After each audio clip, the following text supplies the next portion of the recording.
All right.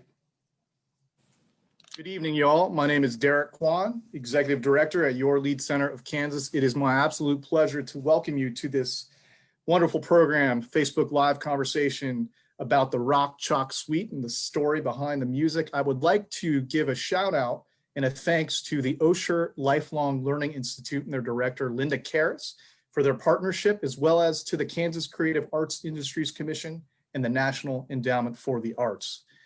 And our special guest today, really, I mean, there's too many accolades to mention, but I've got to at least mention a few, maybe a couple that you may not know about. So our special guest today is a 9-time Grammy Award winner, has received over 30 honorary doctorates from institutions of higher learning. Not only that, he hit 3 consecutive three-pointers on the court of Allen Fieldhouse on October 10th, 2018. He's got one of the greatest jump shots no one knows about, but he does have a great jump shot. He is the managing and artistic director of Jazz at Lincoln Center. Please welcome Wynton Marsalis. Man, Wynton, thank you so much for being here tonight. DK, it's my pleasure and honor. It's not a jump shot anymore, though. It's a set shot. I can't. Hey, man, you still hit 3 threes in a row. I remember that. It's no defense. So Wynton, you know, to dig into this, you know, I was looking at my calendar, and it was about almost 6 years ago to the day. It was January 9th of 2015 when I was visiting New York for the Association of Arts Professionals Conference, and you were kind enough to meet with me at Frederick P. Rose Hall in your dressing room, House of Swing, with Cat Henry, Jason O'Lane, and Kay Wolf. And that was the first time that I pitched the idea of the Rock Chalk Suite to you. And I was absolutely ecstatic that you were positive about the project, and that you felt like it was a project that you'd like to embark upon. And my first question for you is really, why did the project appeal to you? And also, what are some of the parallels that you see in jazz and basketball? Well, the first thing is that it came from you. And I worked with you for many years, and I know the level of your work and how serious you are and how for real you are. So when I hear something from you, and I knew you from when you were working on very detailed, small things to much larger things. So I'm gonna be honest about it. And just to hear from you and what you wanted to do, I knew it would be great. I knew that the community would be involved. I understood the energy you would put into it. And I always want to work with you and collaborate with you because of the depth of my love and feeling for you. And I feel that's all we have. And certainly now that we're finished, everything I thought when we first started talking and what I knew about you, it proved to be true. And you also did something very innovative with the way that you had different people from the community sponsor different things from each orchestra member. So I want to also say that because you know the orchestra so intimately, you knew the capabilities we had. And you came immediately and you were saying, let's get different people writing music and let's do things that are in our fashion, in a communal way. So it ended up being a great highlight for us and for me, something very unique and unusual in my entire time of being out here working, writing music for different organizations in a different way. And that's almost 40 years at this point. So I want to say that. So far as basketball, I grew up loving basketball. I used to listen to the old New Orleans Buccaneers on the radio. This is back in the ABA days, when the 1960s and early 70s. Yeah. I used to go to Xavier University in New Orleans to college basketball games when I was also my father taught there sometimes. He taught an Afro-American music class, and I would go there. And I loved the basketball game. A guy named Slick Watts was the point guard. He ended up playing with the Seattle Supersonics. Wow. So there was a lot of energy around the college basketball game. And then I was like 9, 10, 11 in there. I had a scholarship going to high school playing basketball. So I spent a lot of time in the gym. I spent a lot of time with the game. I love the game, the fundamentals of it, everything about it. So this opportunity, I also love the history of the game. So just we start to talk about Naismith in the tradition in Fog Allen and the early coaches and the early, all of that it was just in my wheelhouse. David Stern, who was the deceased David Stern, was a member of our board for many years. And we miss him. He was my man. We always talked about basketball and so on and so forth. So it was a natural. And in terms of the similarities we have, in a jazz quintet, you have 5 people. And the positions are surprisingly just like the positions on the basketball court. The bass is like the center. It's the center of everything that goes on. It sets up in the center. The drums like the power forward. It actually sets up where the power forward would be. The piano is like the small forward. It's covering everything. You don't see this going on. The horn soloist, trumpet, if it's saxophone leader group, that's like the point guard. The person who really can play, that's the shooting guard. So, you know, and we have many ways that plays are set up: the pressure of time, the clock, rituals, a way of getting prepared. The different check downs we have in a game is what we have on a bandstand. And I think through the suite, we saw different members of the orchestra pick up on different aspects of playing a game and of the ceremony of a game. And that's what I think makes the suite so successful and unique in the annals of jazz. You know, Wynton, first of all, a couple things. I want to say that my love for you and for Jazz Lincoln Center, I owe you, and people like Andre Getz and Laura Johnson, I owe you for like the career I have right now. So I want to thank you for that and express my love to you. Now, second of all, when we opened the House of Swing in 2004, I remember distinctly, one of the requirements of opening a hall was that we needed to have a hoop, a basketball hoop in the building, right? And that's right. We had the hoop up there, man. And we used to play at midnight. We played midnight games. We had a sprung floor on the studio floor for dance rehearsals. We didn't have too much dancing going on in there before. We had a lot of ball going on. And a lot of fouling. That's why we had to take the hoop down. There was so much hacksmanship after a while with people getting injured. Hey, go ahead, Ben. No, go ahead, Ben. Yeah, so going back to the basketball, right, and the diversity of the music that was created. You know, what I really appreciated so much was, and I know all the Kansas contingent really appreciated, was the deep sense of integrity by which each composer approached the music and the composing. You know, we provided some background materials on each of the luminaries, the 15 luminaries that were being honored. However, every single composer in the band went way beyond that basic research and found out all kinds of things that a lot of us didn't even know about these players. So that deep sense of integrity is something that we appreciate, that I think the world needs much more of right now. Speaking of integrity, and we'll get to the democracy suite later in this discussion. But thank you so much for bringing that sense of integrity to you and the entire Jazz Lincoln Center Orchestra, because that's what, to me, made the music and the whole project that much more special. Man, you know, thank you very much. For us, yeah, we you know, we're serious. I knew cats would be for real and serious about it, but we loved meeting the different sponsors of different tunes. I love the community feeling that was created. And even when we recorded, that Lynette Woodard came, I wrote a piece for her. I love her. I always loved her. Even in high school, I loved her. So, you know, and Renat was there, the whole kind of vibe of us meeting, having a reception, talking, then we got announced before the concert by my man who announced the basketball team. Walt Wesley came to the recording session. Walt is such a gentleman, so soulful. And it meant so much to us to be a part of an extended tradition, the whole kind of tradition of our country and the tradition of community. You showed us another way to actually experience it and understand it. And we take a great deal of pride in having the opportunity to do it. And we wanted to make sure that you felt good about it and that the community felt that we had done a good job.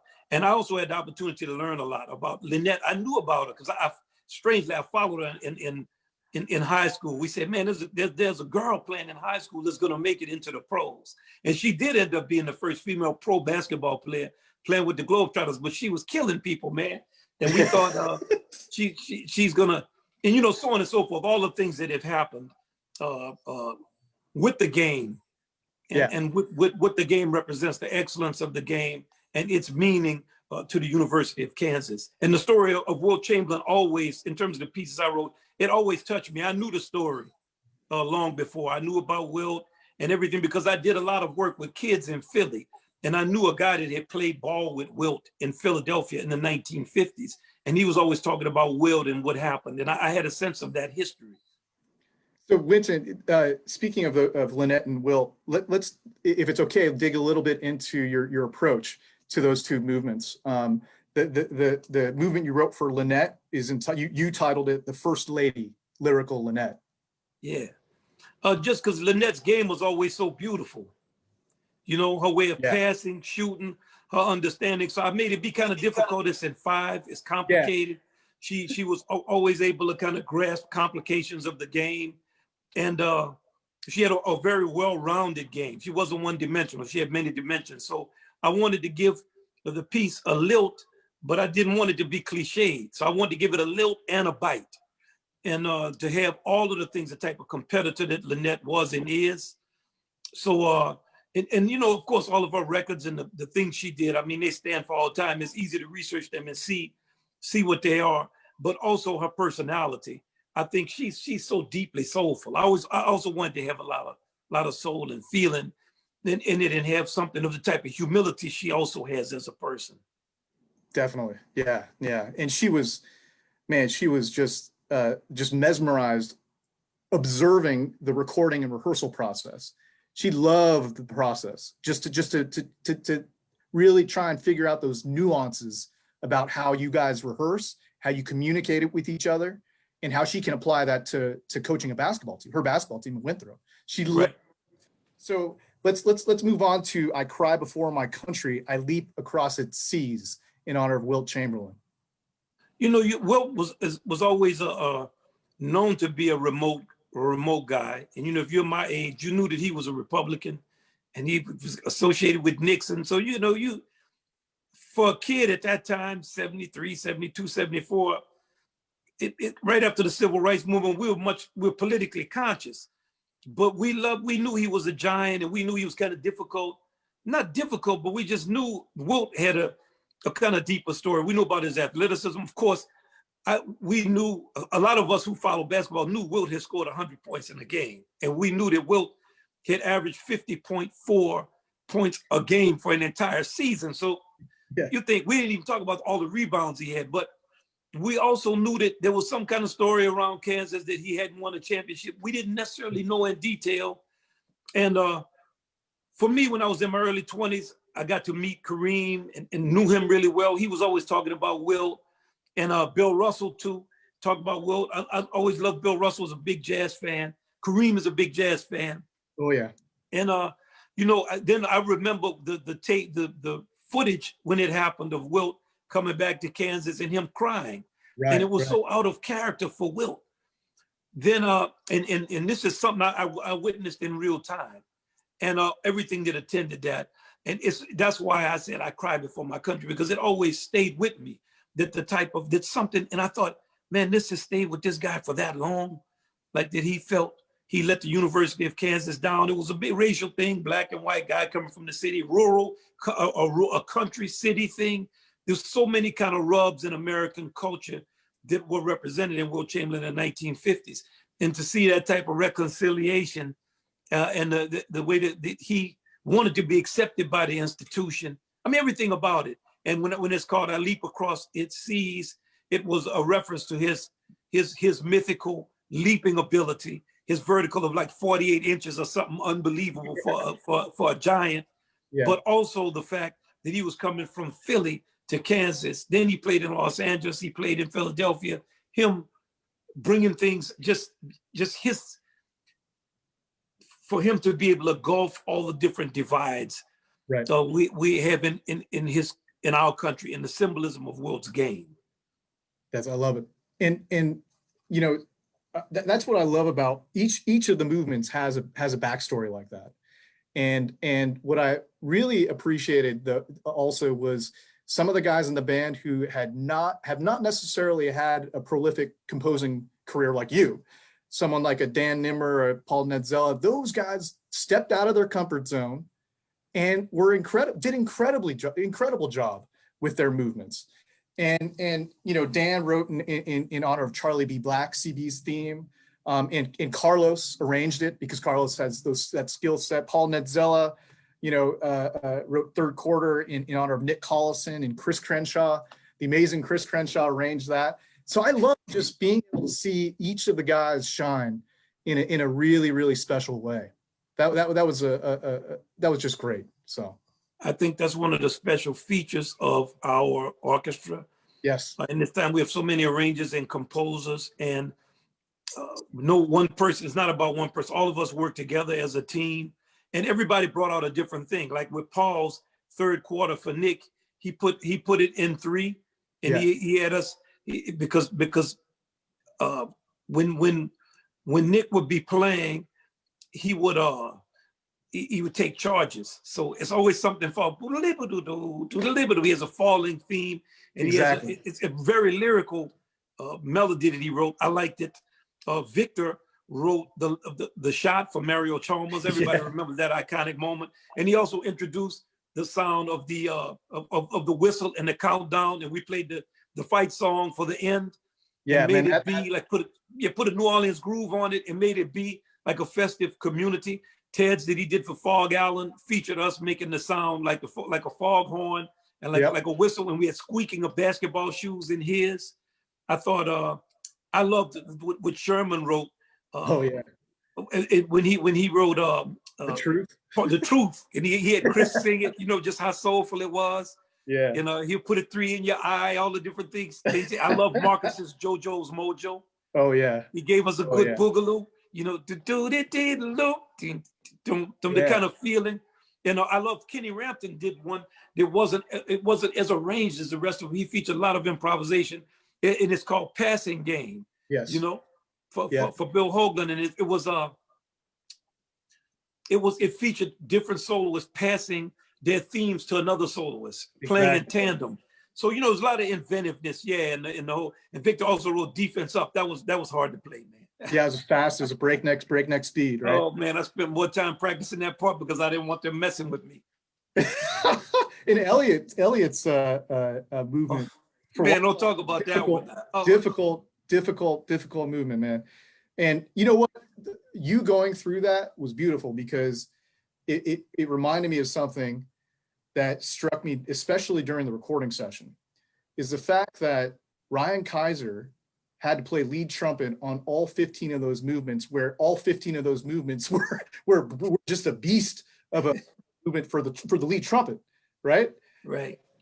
Well, you know, he's a phenomenon. Yeah. And just to have the endurance and the accuracy that he has, you could go through all of those tapes and Ryan maybe misses 7 or 8 notes in the entire session. So for me, it's been a blessing to sit next to somebody who can play unbelievable lead trumpet, which is very physical, demanding role. And he also has the touch of a soloist because he really can solo too. So it would be akin to your center or your 7-footer having the handle of your point guard. Yeah.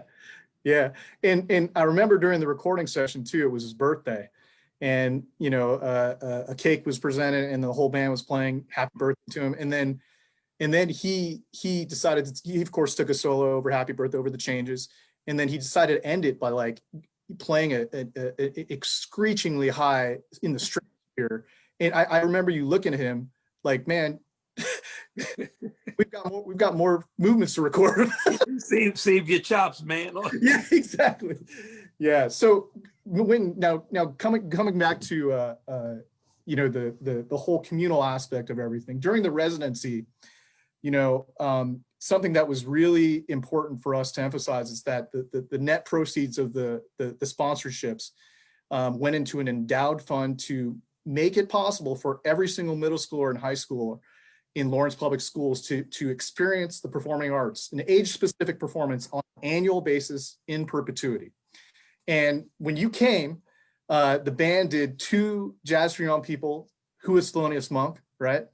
For all 3,000 Lawrence middle schoolers. And that was, man, that was so special. And then that was the afternoon where you met Coach Self, you went to Allen Fieldhouse, all the guys were shooting around, playing horse. You made 3 threes in a row.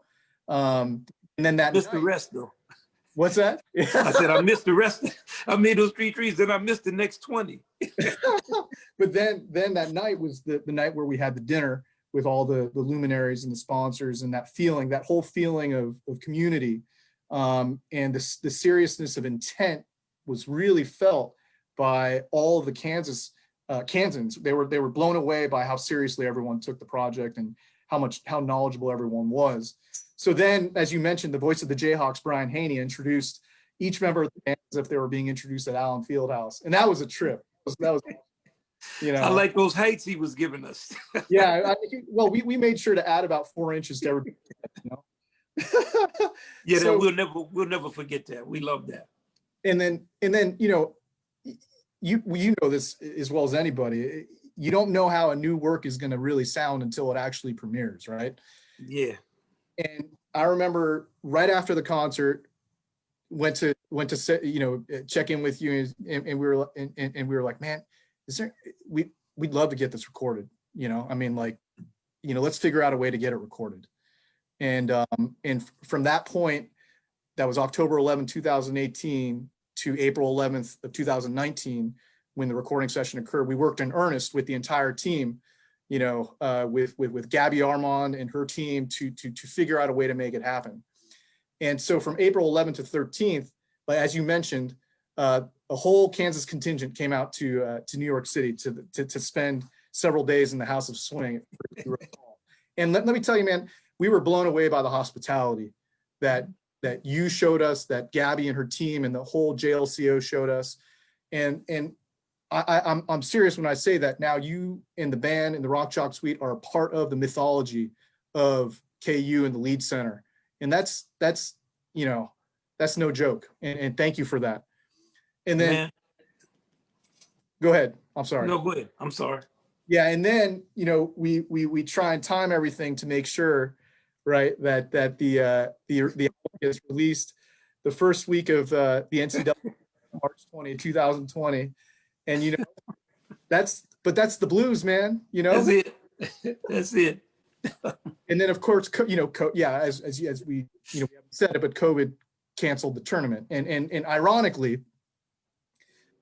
was the #1 ranked team in both the AP and coaches poll, and was the #1 overall seed in the tournament. So it was poised to be that story, that magical ending, that fairy tale ending of having the recording come out and then winning a national championship. But hey, that's living the dream, right? That's it. And to be honest with you, I thought that I thought about it. So I'm not even gonna front like it didn't dawn on me, because I saw that we were #1. I said, okay, this could work out. But it's like the great Miles Davis said one time, I can't tell you whether a note is good or bad till I hit the next note. And COVID has shut us all down. We're struggling to keep everything going, but let's see what we do. We still have our connection, the recording. The beautiful thing about a recording is that it's always there. Yeah. And what I like about the way the notes were written on the recording, it also documents our relationship. And that's very important. I look back to recordings we made. One we made, All Rise, in 2001. Right. We talk about 9/11, and we were the first people to play after 9/11. And all of that is documented. Our relationship with the Los Angeles Philharmonic is on that recording. And in the same way, I think the kind of innovative way that we did this, I'm sure it's never been done this way in the world. And I'm sure that it's a model that other people could use if they get ensembles that can write different styles of music. And I think that the fact that the Lead Center community and the UK basketball community was a part of what we did, and we brought our community to that. And it's one thing to be good hosts. Yeah, we of course we were trying to be as hospitable as we can. Of course, it's easy, man, because we family. So much of your blood, sweat, and tears is a part of Jazz at Lincoln Center DNA. It's just a reality. So it's much easier. So I'm going to caveat what I'm saying with that fact. So it's not like we're going away from home, but you all also were certain types of guests, like all the soul that Walden, Lynette, and everybody brought up into our hall. Man, it made it easy for us to be and fulfill the actual community feeling that we all have and want to have. When it comes to teaching kids, for those of us who have grown kids or kids middle school age or kids in elementary school. It ain't but one kid. We were somebody's kid. Those who've had kids have kids. If you didn't, if you taught kids, you were a kid. Life is just a cycle. And that we have opportunity to participate in that cycle for some young people. And that also anything we do is a part of their education in the arts. And they get to see other arts, not just jazz. The art forms have so much to offer all of our kids to give them a broader and deeper and richer understanding of human life across time. We owe it to them, and we owe it to ourselves to go check some of it out too, while we pretend that we know it for them. Oh man. Well, I just want to, before we move on to the next, because, you know, we cannot ignore what has happened in this country, you know, over the, you know, in the last 24, 48 hours. But I just want to make sure you and the whole Jazz Lincoln Center family know how appreciative, how grateful we are to you about the profound impact that you have had on us here, the great love and integrity that you brought to the project. And as you said, there's no reason why other communities couldn't leverage incredible jazz music to celebrate what is truly iconic in their communities. Right. And I think that is something that can certainly happen again. And hopefully, you know, maybe we'll do something like this again, man. You know, let's do it. Like we'll get you on your horn the next time. I don't know about that, man. But I think I mentioned to you, you know, way back when, though, you know, narrowing down to 15 players and coaches. The original list had well over 60 people on, players and coaches. So you never know. Maybe we'll do a second edition. But in any case, man, you know, I just want to also applaud how vibrant and relevant Jazz at Lincoln Center has remained during this pandemic. And I haven't seen any other arts organization be as diligent, as persistent, as aggressive about really pushing on their mission, which is to, you know, commitment to entertain, enrich, and expand a global community of jazz. You've done hundreds and hundreds and hundreds of programs over the last several months, so I want to applaud that. And one of the projects that is really timely is going to be released on January 15th, and that is your composition, the Democracy Suite, an 8-movement work. And I would love to hear your impressions as the, you know, the cultural advocate and icon that you are. You know, first of all, why do you feel jazz is a perfect metaphor for democracy? And then how that applies to where we are today in the United States. Okay. First, I want to thank you for what you're saying about us and your observation about our organization. I mean, I'm just fortunate to work with people on the orchestra side. You know, the commitment of the orchestra and how serious they are. That commitment has been even stronger in this time. And everybody's always ready to pitch in and help and do something.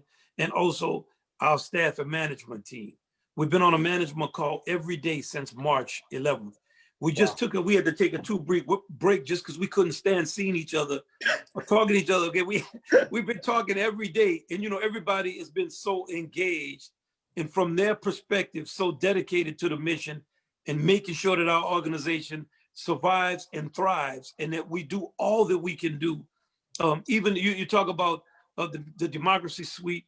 Our vice president of concerts and touring, Georgina Javor, man, all through the pandemic, she's sending me every pictures and articles of people. Whenever anybody is playing anywhere, they're playing in parking lots. Look at these people playing in the parking lot. She was on top of everything, and we're saying, look, we need to get out in front of people and play. What we should do, record this piece. And in touring Dan Israel and Jason O'Lane, you know, Dan was like, we can call people and we can do, just like you reached out to us, it's the same thing. That's what community is. We reach out to one another. And they began to construct this idea of that, and we should film it and go into the hall, all things that seemed very abstract when we first started talking about it. The type of commitment they showed to us doing this.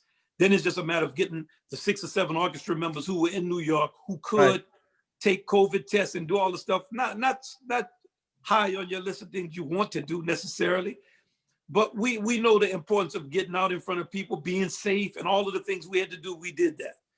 Writing the piece was not, you know, that was more second nature. I was sitting up looking at everything that was going on, couldn't go anywhere really. You know, we're working, trying to survive and keep things going and getting things up. We've gotten over 700 pieces of content up since we were in lockdown. Right. And we've made thousands of calls, and we've done everything we could do to stay connected to our community and to serve them, because a lot of people were and are feeling disconnected Yes. from the world. And this is a tough time. A lot of us lost loved ones. Many things have happened in this time that has been not just the things that were obvious, like all the social unrest and all of the different things that our country periodically goes through. It's all been exacerbated by a pathogen and nobody really knows what's going on. It's killing people. Then it was politicized and Right. on and on and on. It exposed a lot of our underbelly and our flaws. So our job in the arts is to call attention to the flaws, yes, and not to run from them, but we're a healing balm. We tell a timeless story of humanity, and we try to just say, this is a wheel that's going around and around, and we're at a certain part in the cycle, and that gives you confidence.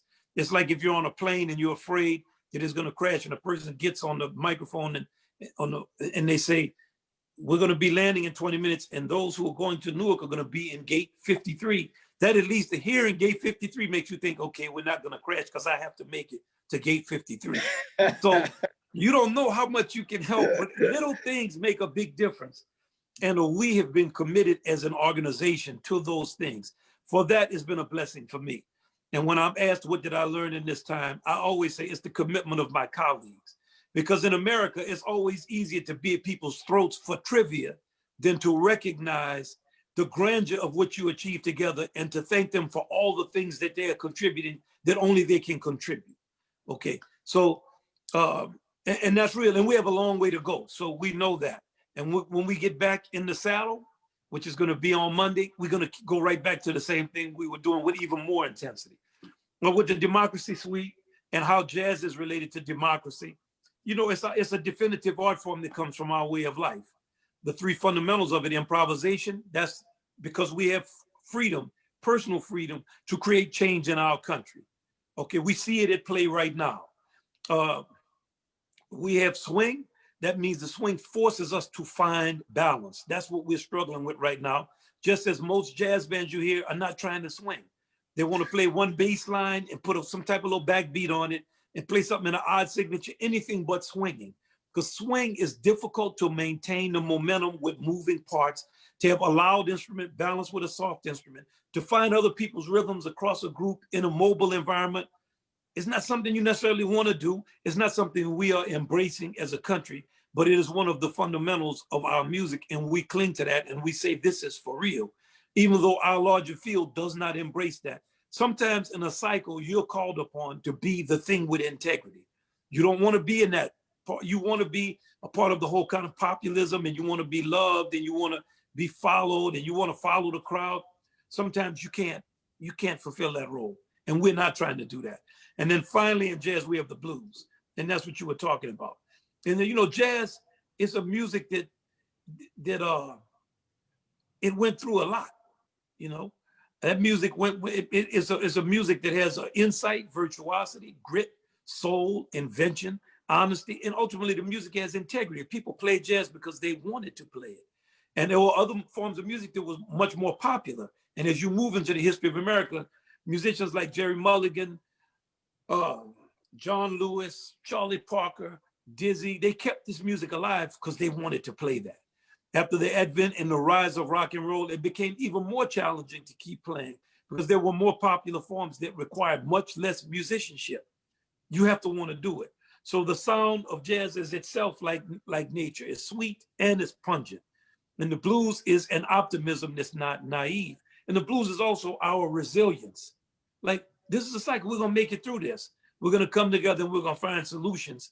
And in the long run, we're going to be finding a groove. And that's what gives our music the type of longevity that it has.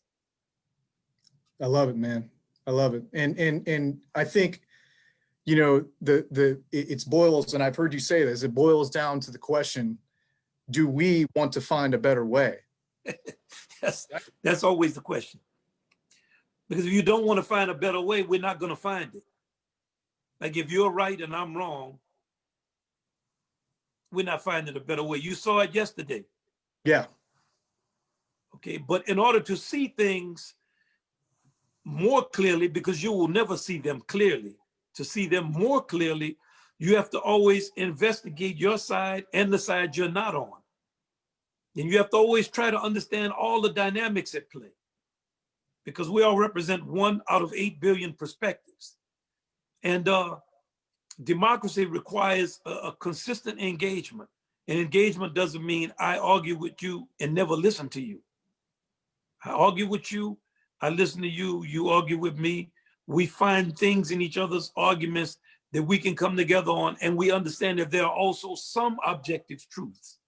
There may not be many, but there are some. For us, those objective truths are documented in our Constitution. And it's important for us to refer to that document and to know it, and to understand what it allows us to do and what it does not want us to, because above all, the Constitution is a document that levels the playing field. It's a leveling document that creates a situation where those of means have a requirement to create agency for those who do not have means. And the Constitution is very delicately and difficultly balanced. And when you add the amendments to it, you get a whole nother. But if you want to violate the spirit of the document, man, I can't stop you from doing that. If you come on my bandstand and you don't want to swing, don't worry, you're going to definitely be able to do that. Well, I think that goes back to, what I mentioned earlier about how each member of the band approached their composition with such integrity. And integrity is necessary for swinging in jazz, right? And then integrity, as we have seen, is an absolute necessity for democracy, for it to work, right? Yeah. But it's difficult because once you start to develop a mythology that does not have integrity, you raise kids in that way, and it's hard for them to get an objectivity. I can give you basic examples. Like, I was looking at a game the other day. Okay, they're just games. We know you're playing games, and people are being paid, and there's a business dynamic. We all know that. I'm not coming at us with a naivete. But we also know we have fans and we have people. Now, as we go into a game, people have fantasy teams. They're rooting for their team. Leagues are going along with betting. So right. The line is connected also with the league. All of these things are happening, and we're not really saying too much about it. We have a situation where a guy is on the field and he reaches a contract incentive. When he reaches the contract incentive, he's celebrating. People on the sports announcers are saying, I love the fact that he's celebrating his money. He ain't worried about the Super Bowl or none of that. Now you have announcers who are saying to people who are listening, many of whom are kids, when you're young, 11, 12, 13, you into football, they're saying it's more important that you get your money than you go to the Super Bowl or that you play this game. Now, I know it's symbolic, but there's a cynicism in that when you start to teach that cynicism to your kids, the integrity of your position, does it have integrity in terms of, probably the guy is more interested in his money? Yeah. But is that what you want to say? That's what you need to be about. Get yours. That's not what democracy is about. It affords you the opportunity to get yours, but the document, the reason the Constitution is so elegant is that it's telling you, how can you make sure some other people can get theirs too? Yeah. And we fail when it comes to understanding that. And the group thinking is always pushed down for the cult of the personality and for a cheap populism that takes us out of democracy and into the kind of masters and slave dialogue that has workers fighting against management or administrative heads. Right. It's in books like Animal Farm. Right. So how, something that we've talked about, or at least I know at Jazz Lincoln Center, is like, don't run from the swing, right? Yeah. How do we reverse don't run from the integrity? How do we, it's hard. I think, to be honest with you, I think arts education can play a role in that. No question, arts education, but we need to clean our symbolism up. And Yes. arts is symbolism, like books like Of Mice and Men, The Crucible, you know, Arthur Miller, what he was talking about. We've gone through something kind of like that, where if you're not a part of some tribe or group, man, you know you could be canceled. Like you have to be with the dialogue. With the poetry of Walt Whitman, you know, and then it's not just American works. You go into the works of, man, you can take your pick. There's so many heavyweights across the arts. Charles Dickens, what he was saying, it's just been Christmas. So the lessons in that, and the whole kind of humanistic and any of the great religious traditions, is you can't be a leader without some type of morality. Like this whole thought that we don't have to have a morality and we're going to be all right. It's kind of like, with everything, you want to find a balance, and swing is a matter of balance. It's not that you have to never drink or never do this or never do that, but don't always. You know, you want to lose weight, you can't eat that third pie. You know, settle for a piece of pie. But Right. we can start to get so hungry, and we've done that with our financial practices. We've become so overstuffed and corrupt in the way that we conduct everyday business that, you know, what is our word worth? And we as a nation have done so many sloppy things. We can't step over into the line of cheerleading for ourselves, much like we as individuals have to be able to rein ourselves in. We have to be able to hear, it could be a spouse, a family member, a child. You're surrounded by people who are always telling you things you don't necessarily want to hear. Don't be tone deaf.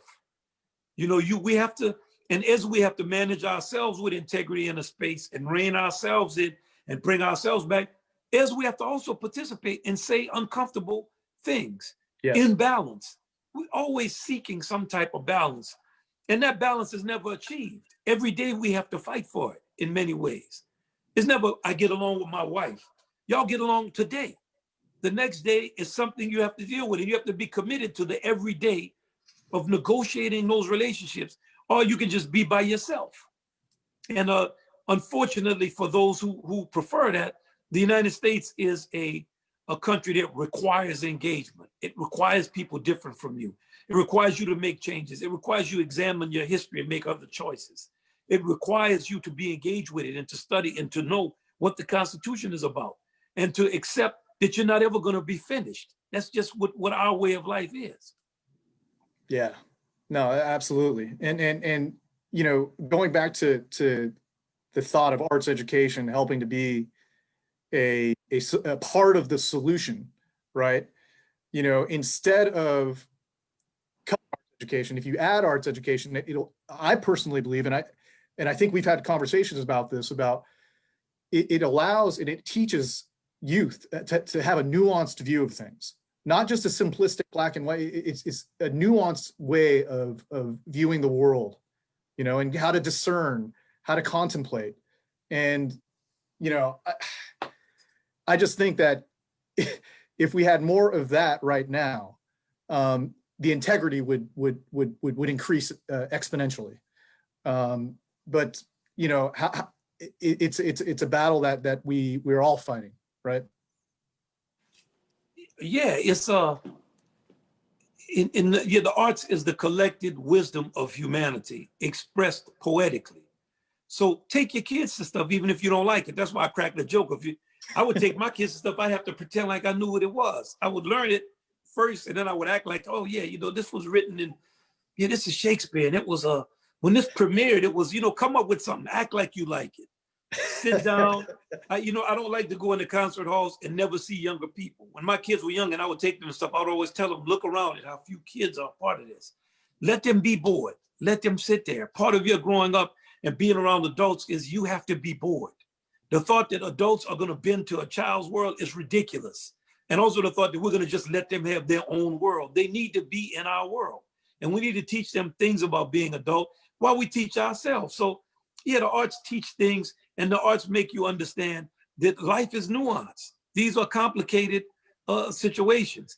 And let's not also forget that once you get rid of anything in the religious and the spiritual traditions, what are you going to replace those with? Okay, I'm all for you want to believe this and that. Great. I'm not for telling people what they should believe, but you have to have some type of moral tradition that is the handed down through generations wisdom of human beings. It's too difficult to be a human being to live in the world not armed with the teachings of the ancestors. I'm from Kenner, Louisiana, New Orleans. Man, to us, culture was the New Orleans Saints football team. Man, you know, I love football. I'm pulling for my Saints, but that's not going to replace years of art history, knowing Right. what jazz is, having read the Bible and having some type of understanding of the stories therein. You know, just football is fun, but it's limited. A sports team is not a cultural event. It's not like the works of William Shakespeare. It's not like knowing what Duke Ellington was playing. And we owe it to ourselves and to our kids to elevate our understanding of our human heritage. And that is to be found in the arts. I love it. Yeah, I completely concur. And how do you think the next 13 or 14 days are going to unfold? Man, I have no idea. It's too complicated for me to actually analyze. It depends on the type of courage people have. And people have to be punished. You know, if you think for a second, after the banking scandal, no one was punished. Right. Now, a lot of those people who were there charging the Capitol, man, those people lost life savings. Their parents. A lot of people have went broke. Right. And money was given back to the people who stole it. When you don't have a long memory, you think, man, look at these people, they're trash, they're garbage. You start to lose the ability to assess situations because you have your side. Now, does it mean I'm with what they did? No. Does it mean I'm with any of that? No, man, on all them platforms, no. I'm not for any of that because the country is so unnuanced at this point that you can't make a point. And that's what in the Bible they say the devil always does to you. The devil gives you very simple choices and makes something very complicated simple. And he makes simple things very complicated. There's a whole lot of explanation around what we did on the latest popular song, and this is the loop, and this is the this, and this is the that. Man, you know, we don't need to spend all that time analyzing this. Let's think about this. And now we're in a very nuanced, complicated situation for our country. If you saw all of the Congress people speaking last night, I looked at all of them. So much of it was self-serving and imbecilic.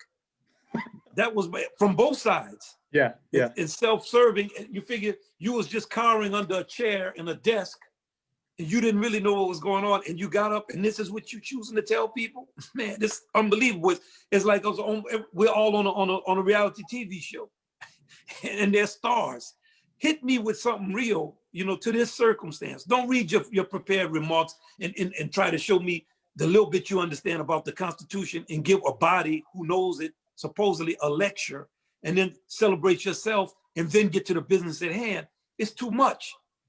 It's too much. It's on too low of a level for the situation we're in, you know, and they're not able to actually summarize and give people a sense of the largeness of the moment. And they also are not acting in the largeness of this moment. This is a big moment. Be definitive. Show us something. Show us what we are about. This is the damn United States of America. We have a constitution, we have laws, we have a tradition, we have a bloody history. We've made mistakes in the past. Let's correct them. It was interesting to hear people talking about the aftermath of the Hayes-Tilden compromise. Right. Both Cruz and Lindsey Graham, ironically, spoke on that thing from two different perspectives. Right.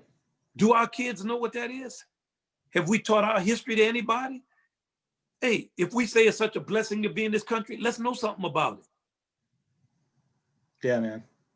Well, man, I want to reiterate to folks that your latest composition, the Democracy Suite, is going to be released on all digital platforms on January 15th. 8 movement work and everything from the ballot box bounce to, I love that. That's a great movement, by the way. Great swings, man. And then it's in a hard key too. I did that to mess with Ted Nash on the phone. And you know what, man? That configuration of the septet is really interesting, man. I mean, I've heard many iterations of the septet, but I like it's great, man. It works. Yeah, I love them. I mean, yeah, it's fun. We've been playing together so long now.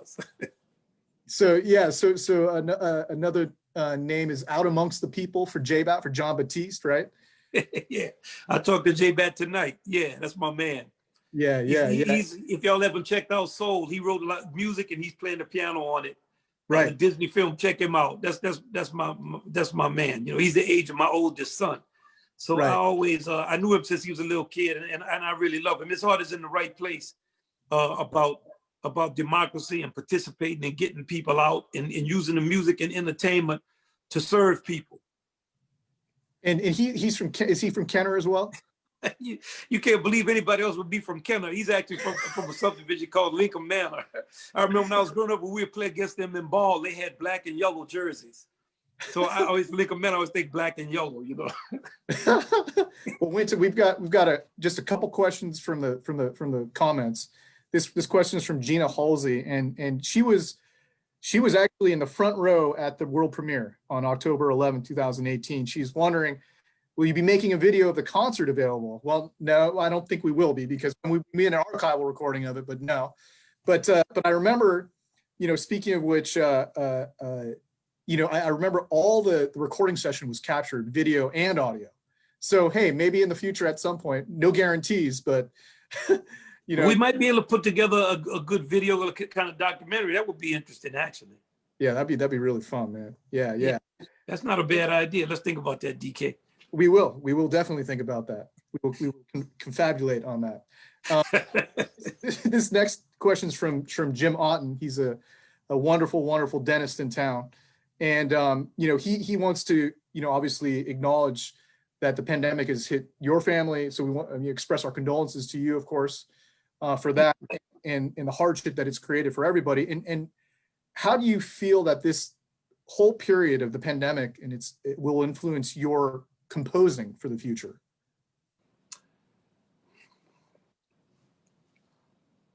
That's a good question, but I do have some dental work that I need, Jim. So I want to. That's a really good question. I think with my father passing away, it was a real.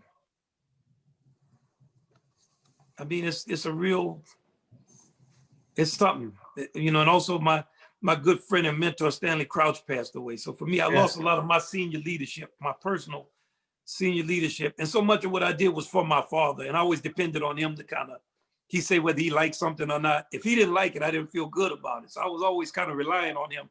And I know he was so straight up and down. If he didn't like something, he'd say, man, I don't know. I don't know what you were dealing with on that. And I had such a deep love and respect for him and his integrity that I think I hope I'm gonna be better. I mean, I'm always serious about it. I've always been serious about it. I try to do the best I can and always wished I was better. But I think more like my father was always investing in younger people and always, I'll do the best I can do. I guarantee you that till I can. But I look at my other musicians and see what they're doing too. It's a lot of the younger generation. I want to be just more dedicated to helping them if they want to really make a change and not pick that low hanging fruit. If they want to climb up in some trees, but I hope I get better. That's all I can say. I hope my father looks down on me and sends me some ideas. Something that I was thinking about when you mentioned, the passing of your father and Mr. Crouch. When I was working for Jazz Lincoln Center on the second time, I remember it was one of the most rewarding projects that I was a part of, was helping to plan and implement Albert Murray's memorial service. And it pains me that we couldn't do the same thing for your father or for Stanley. But that memorial service, Doug, I mean, you see Doug Brinkley now on every channel every night now. He showed it, he came and spoke, man, it was beautiful. He put a big band together. That was just such an amazingly rewarding project in celebrating another of your leadership, in Albert Murray. Yeah, and it's important for us to recognize our senior leadership all the time. Yeah. Unfortunately, as a country, we've gone away from respect for our senior leadership and pitting young against old. There's a great folly in that. I always have to tell my younger students, youth is not a value. You are young now and you're going to be older, you're older and older, and then you're going to return from whence you came, as we all will. So it's important for you to look down the road at where you will be and have respect for yourself much later. And yeah, that ceremony for Al was great. And when Joe Temple passed away, you know, DK, we had a great one then. Yeah. Everybody was crying. That was our senior member who was Scottish. And when we lost him, man, that was a painful one. But you know, death is a part of life. You're born and you pass away. It's a cycle we're passing through. So we have to all face it and be mature about it and embrace it and do the best that we can with handling the emotion of it and move on and become richer as a result of it. I'm sure I've been more enriched because my father passed, and Al and Joe and all. You know, you always regret that you didn't have, with my father's case, those last moments, but I wasn't going to express no more to him than I had expressed. And I feel bad for so many people. What my father said before that time was that you losing a loved one is not no more painful or more definitive than anybody else. And in this time, a lot of people are losing people. So join in the collective kind of feeling, and it makes your individual pain much less. Yeah, man. No, that's absolutely right, man. I want to thank you so much for your time. I want to thank, you know, Dan Israel and Georgina Javor for helping to really make this happen. And man, just all love from Kansas, and my love to you and your family, to Jazz Lincoln Center family. And please be safe on the road when you're touring. Look forward to welcoming you back with the band when it's safe to do so again. So, man, once again, everybody, make sure to check out Democracy Suite on January 15th when it's out on all digital platforms. And then Rock Chalk Suite is actually available on all digital platforms right now. And the CD, it can be a physical CD, can be purchased from the Lead Center of Kansas. So, Wynton, man, thank you so much. Man, I look forward to. Yeah, let's figure out a way to collaborate again. And thank you for the profound feeling of community that you helped create here at the University of Kansas in the Lead Center. Thank you, DK. It's an honor. You know, I love you. It goes without saying. Your family, the entire extended family. I want everybody to know that when you left Jazz Lincoln Center, I got down on my knees and cried. So, no, man, come on. I always have so much love for you and your work and who you are as a person. I'm so proud of you and what y'all are doing, man. Keep doing it. We need you out here and we need y'all. And I look forward to what we're going to do and what you are doing in the future. Get the middle school kids in there to see those great performances. And the high schoolers, too. Okay. Hey, they need it more than the middle school. That's right, Get them man. off of those videos and get them in there. Hey, man. Thank you so much, man. All right. All love to you. Take care. Much love. All right. Y'all have a good night. Okay. Bye-bye. DK.